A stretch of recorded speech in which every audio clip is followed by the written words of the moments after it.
everybody. Sorry to be a minute late here getting on. As you may know, if you watched on the weekend of Daily Distinction, I do a more relaxed version, abbreviated version and all that kind of stuff. And I was just getting ready to go on, and I could see the lady from the post office coming up to make a delivery, and the dogs were going crazy. So timing is everything. If it would have been a couple minutes either way, it would have been, well, you could have heard a bunch of barking dogs or two of them going crazy. Hey, how's everybody doing? Hope you're good today. Hope it's a great weekend for you. Man, the heat is back in Vegas. We had 3 days of just spectacular weather in the 80s and no humidity, and it was just absolutely fantastic. And it's already 100 degrees right now. It's just now noon. It's gonna continue to get hotter here in Vegas. What do we expect, huh? But it's Las Vegas, and it's getting into the summer, so I guess that's what we expect. Hey, Scott, always great to see you. Thanks. Happy Saturday to you, too. I appreciate you being here. Thank you so much. Hey, Charles, interrupt my video. Watch some crazy dudes. What Charles is talking about, if you haven't seen it yet, is I saw this video that, and you've heard me say before, I'm privileged to be the brand ambassador. They've titled me the official brand ambassador of Volkswagen Group Australia. And there's this crazy video on the internet of this guy who he's in a VW Amarok, which is their SUV, sport SUV too. It's a really, really cool model. And they're taking it down just almost a straight sheer drop. It's just crazy, but naturally it has a happy ending. Or else I wouldn't have been posting it, about Volkswagen. That's funny, Charles. I appreciate that. Hey, Curtis, you're still in Mesa, Arizona today. Well, then you know about heat, don't you? One of the things my friends in Arizona and I always talk about is whatever the temperature is in Las Vegas, you add about 8 to 10 degrees, and Phoenix, Scottsdale, Mesa is always going to be about 8 to 10 degree hotter than what we have here in Vegas, and it's hot in Vegas, so it's hotter there. Yeah, welcome to the temps in Vegas, Pam. You're exactly right. It's a hot one, but and we know it's gonna get worse before it gets better, right? But it's funny. Pam is from Indiana, and it's so strange. When I first moved out here many years ago, when I came out here the first time, and it's so interesting because you hear it's a dry heat, and then the second part of that joke is, so's your oven, would you want to live there? But 100 here doesn't feel like 100 here is still better than 80 in humidity in Indiana. It is funny, all the talk about humidity, but it is true. Well, hey, we got a subject to talk about for just a few minutes today that is really near and dear to my heart, as you can imagine. Earlier this week, I was privileged to be the keynoter for the Indiana FFA convention. First time they'd ever held virtually. And they asked me to prepare a keynote speech to share with the students. And you've heard me talk here many times before about what FFA did for me. It changed my life. It's why I get to do what I do, because it gave me the privilege of competing in speaking contests and to see a world outside, the little blinders that I had on in my area, in my community.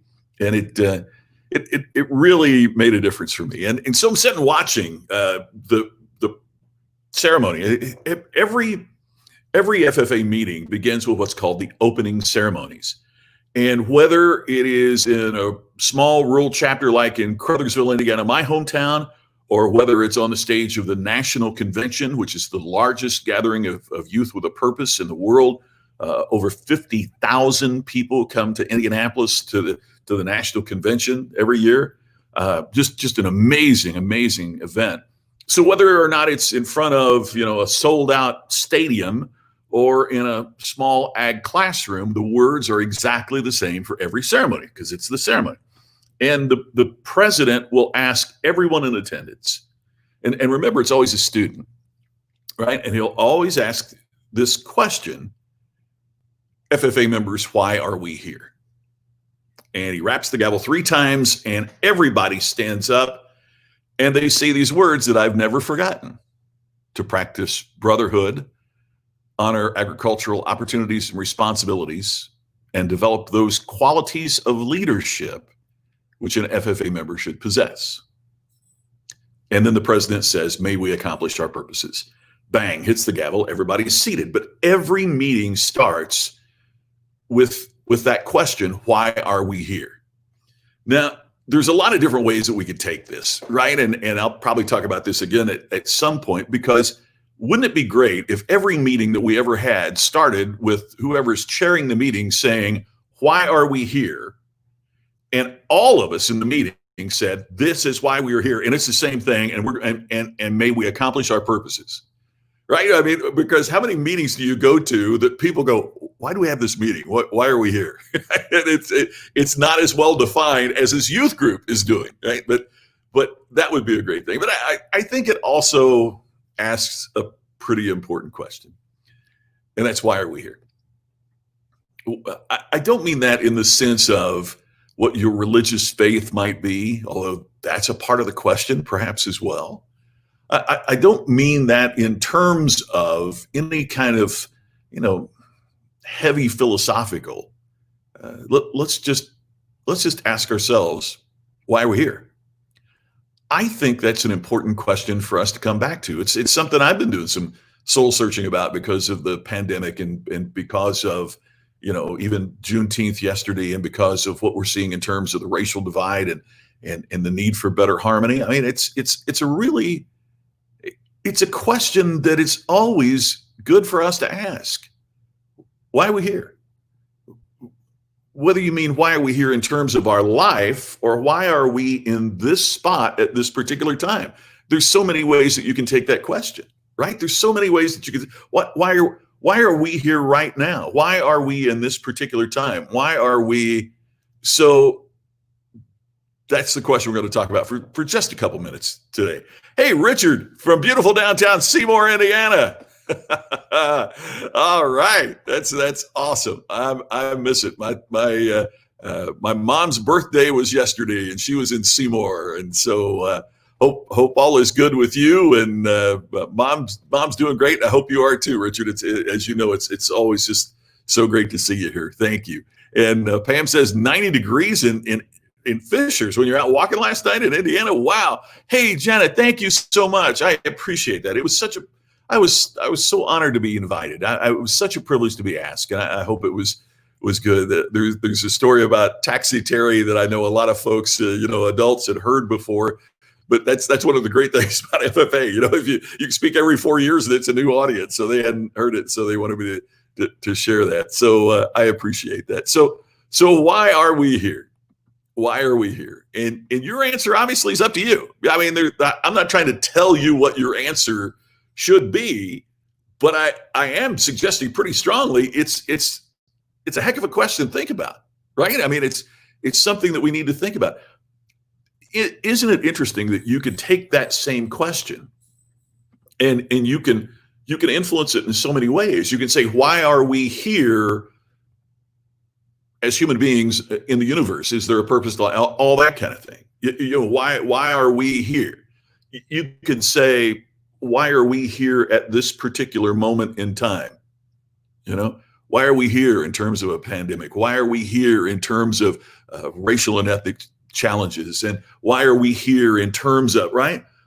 We could also say, why are we here in the sense of, why do I live at this spot and do this job and associate with these people right now? Why are we here? And no matter how you take the question, the answer is up to you. I mean, the answer is yours. Hey, Jason, always great to see you. And you're right. I mean, part of why we're here has to be to serve each other. I mean, again, not trying to make value judgments, but what a lonely life if the only reason that you're here is for your own, personal benefit. You're here to help figure out your test answers on distinctionnation.com. Charles, it sounds like we set that up. I mean, it sounds like we said that. Well, then great to see you. Glad that you're glad. I won't ask why you're here. I'm just glad you are here. So your answer is up to you. But here's a couple things I'd just like for you to think about as you consider the question, why are you here? And that is that sometimes striving to find your purpose can move you away from it. It's really ironic. But I have seen people who have contemplated this question to such a degree that they never do anything. They keep waiting on something to happen, some incredible sign or some revelation to them that will reveal their purpose and show them why they are here. And the more that they contemplate their navel and the more that they, seek their purpose, I must not be living. Sometimes they try so hard to find this purpose that it moves them away from it. And it's ironic and it can be tragic, but if all you're trying to do is find your purpose, sometimes that moves you away from it. We got to live, we've got to grab every day that we can. And along that way, perhaps your purpose will be revealed. Okay, so what can help reveal your purpose? And there's several things, but here's one that I think is really important. Sometimes fear shows us what our purpose is.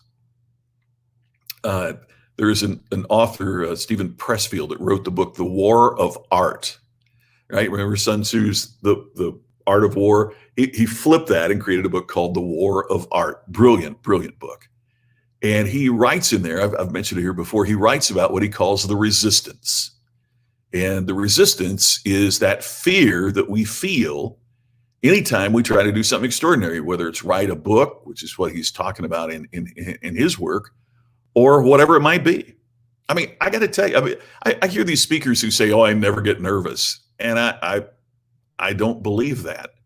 I think they call it something else, right? I mean, I don't call it I get nervous, but I do have this sense of anxiety about the performance. Why is that? Because I care. I really want to do a good job. And so sometimes that fear and that caring detracts from what our purpose is. Why? Because if we fear it, we sometimes feel like we need to run from it.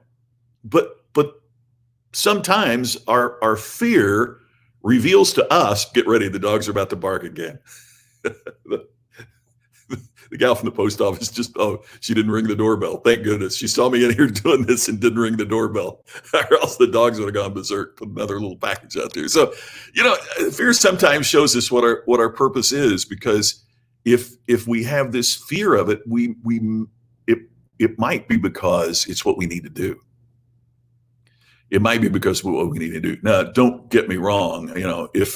If we're taking a hike and a bear jumps out in front of us and we're filled with fear, it doesn't mean we're supposed to go embrace the bear. Right? I mean, fear works in a number of different ways. But one of the things I've found is sometimes, and as we're changing and doing some different things with our little business here, there's a degree of fear about that. I've been used to getting on a plane and getting up in front of 1,000 people and giving a keynote speech.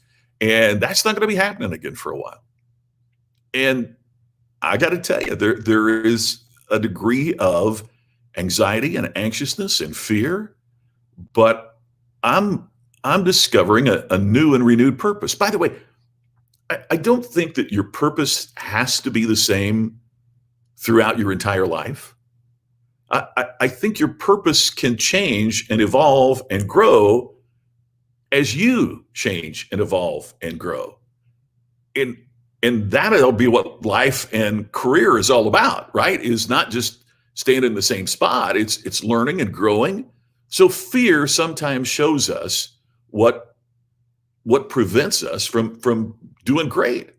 Let's see. Hey, Jeff, I don't have it right now. I don't know what it is, but give me a day and I'll try to track it down. Hey, John Pope. Good to see you. The question's always been the same. It's finding our purpose. Yeah, finding our purpose in life is so extraordinary. Yeah, well, there you go, Charles. I told that before, but Charles is referencing the story I told about the old timer that started flooding, and the police came to get him out of his house. He said, "No, I'm staying here. God will take care of me." And the waters rise, and the fire department comes in a boat and says, "Come on, we're here to rescue you." He said, No, God will take care of me. And he gets up on his roof, and the helicopter comes over and drops the ladder down and says, "We're here to evacuate you." He says, "No, God will take care of me." And the old guy drowns. And he gets to heaven and he says, God, why did you let me down? And God said, well, I sent the police, a fire department, a helicopter. What'd you want? Right? And sometimes you're exactly right, Charles. That it's sometimes we're waiting on this big sign that appears and we don't realize that it comes in everyday life. Good grief, Alpha Trivet! It's so good to see you, my friend. By the way, if you aren't watching on Netflix, Sweet Magnolias, Alpha, my great pal, former roommate, great pal from forever. Is one of the cast members of that on Netflix. So you got to check that out. Or if you saw Banshee, he was the Amish dad in that and many other roles. I just watched Mine 9. Holy cow. You sit in your own house watching that thing and you feel like you got claustrophobia. Alpha, that's a terrific movie as well. So, hey, good to see you, pal. What a surprise. Yeah, can you? Oh, well, I know what happened, Pam, is she dropped off the box that maybe a minute late, and then she realized she had something else that she'd forgotten to give me. So she was supposed to do it one time. So I saw her do a U-turn and run back up. So once is surprisingly good, right? So back over, fear can sometimes show us what our purpose is. Examine those things where you feel anxious, where you feel uncomfortable, and see if maybe there's a message there. Here's something I think may surprise you. I think that striving for happiness can take us from our purpose. Striving for happiness can take us from our purpose. Happiness, in my opinion, happiness should not be our goal. Happiness, a happy life, a happy marriage, a happy whatever, for our kids to be happy. I think that has been the detriment in a lot of people's lives, is that that's the goal.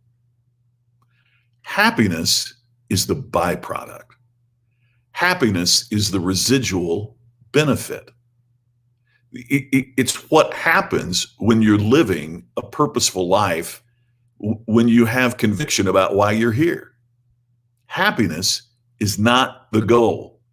Happiness is the residual benefit. And I see so many people who say, oh, I just want to be happy. Well, how will you know when you're happy? I don't know. I'll just know it. What does it take to make you happy? If I knew, I'd be doing it. I mean, they will never be happy because happiness is not a specific goal. Happiness is the residual benefit. And it's not monetarily based. It's based on individual fulfillment. And I also think that when you think that you depend on someone else to make you happy, that you'll never be personally happy, because your fulfillment is based on, once you set it up that way, then your fulfillment is based on do they do what makes you happy. Your happiness, just like your attitude, is 100% your responsibility. And I think we have to get away. Larry Winget, my pal, talks about this a lot. That it's not the company that you work for. It's not their job to make you happy. It's your job to do what you're hired to do. And I think we've gotten to this point, sadly, unfortunately, that we are looking for somebody else to fix us. Somebody else to fix what's wrong with us, whether it is a government program or whether it is the church or whether it is whatever it might be. We've gotten dangerously to the point that we think that we're supposed to be happy and that happiness should be guaranteed and that somebody else is going to do something. And I think that's the surefire way to never be happy. It doesn't say that happiness is guaranteed. It's guaranteed that we can pursue it. It's the pursuit of happiness.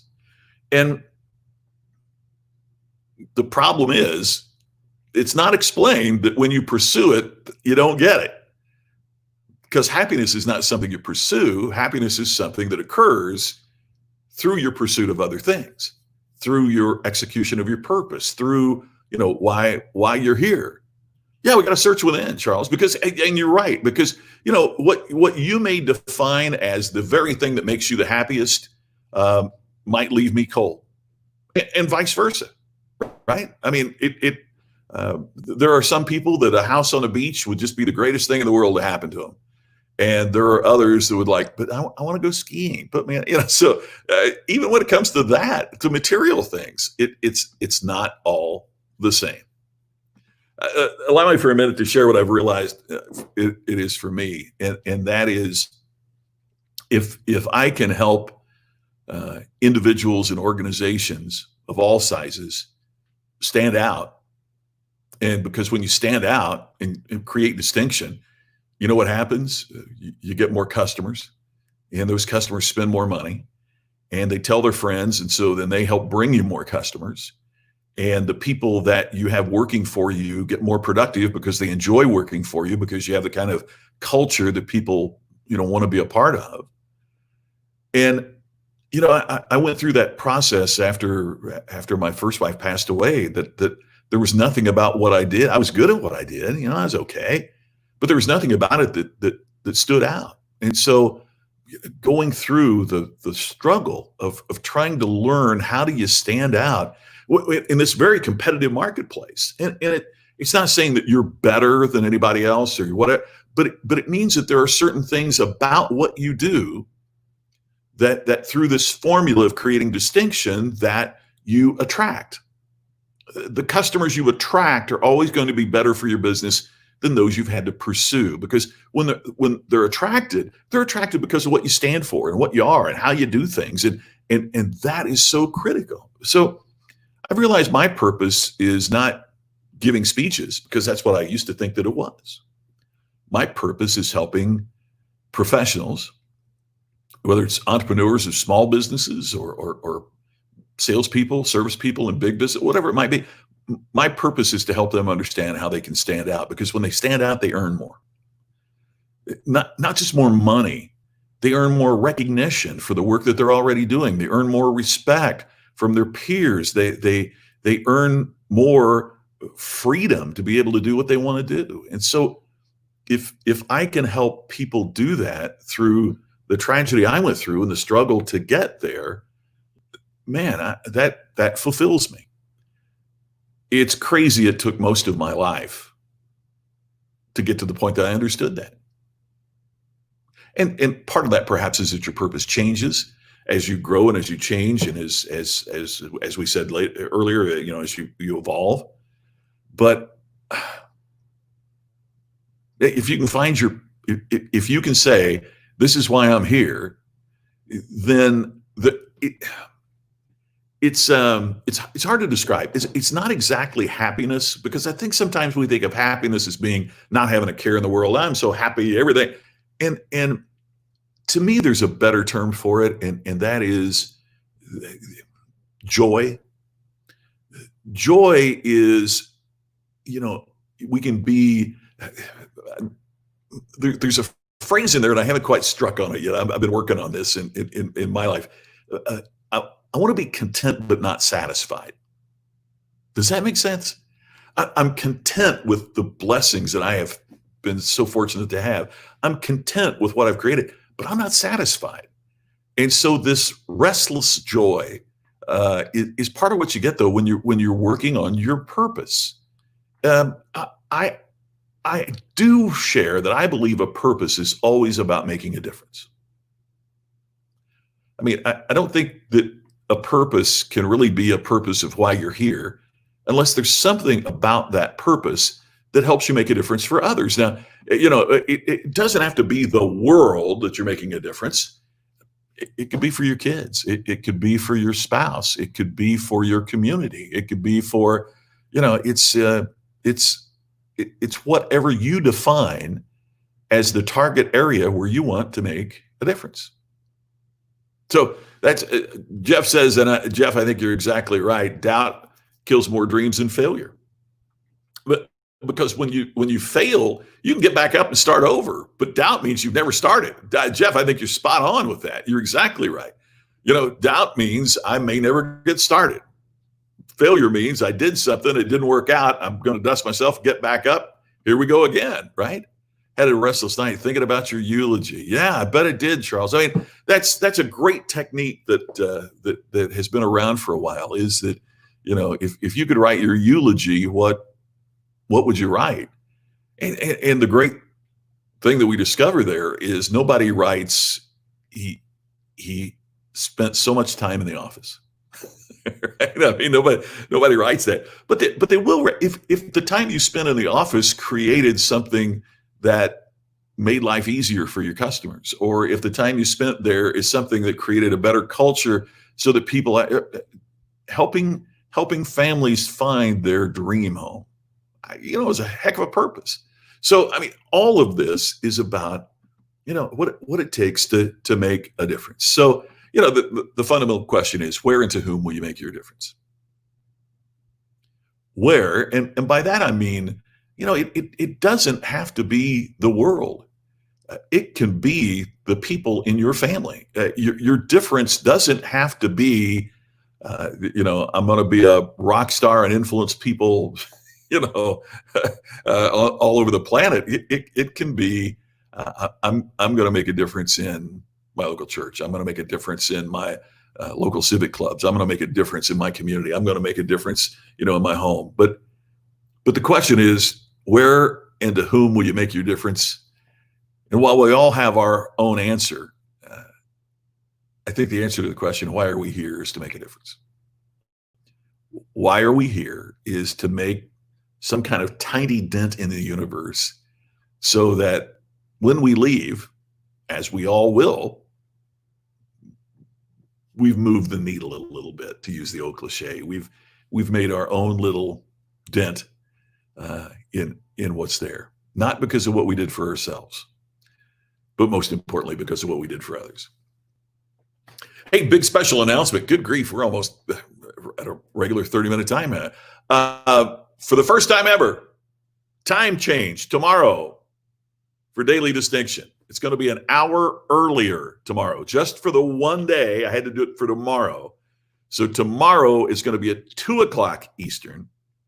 Okay, 2 o'clock Eastern, which is 11 o'clock Pacific. So we're going to be on an hour early tomorrow, but tomorrow only. And if you have signed up, you'll see it pop up. But it's going to be an hour early tomorrow, but tomorrow only. Just for the one thing. So that's where we're going to be. All right. So yeah, it's our search for personal significance. Yep, you're absolutely right. Hey, kid, always great to see you. Do no harm, create more joy. Man, I'll tell you what, that's about the greatest 6 words you could possibly say, isn't it? Do no harm, create more joy. I got nothing that could add to that. So I'm going to leave before I do any more harm, and hopefully it'll create some joy. I'll see you tomorrow. Remember, 1 hour early tomorrow only for Daily Distinction. I look forward to seeing you then, and I hope you have a fantastic day. Thank you so much for joining me. I'll see you tomorrow.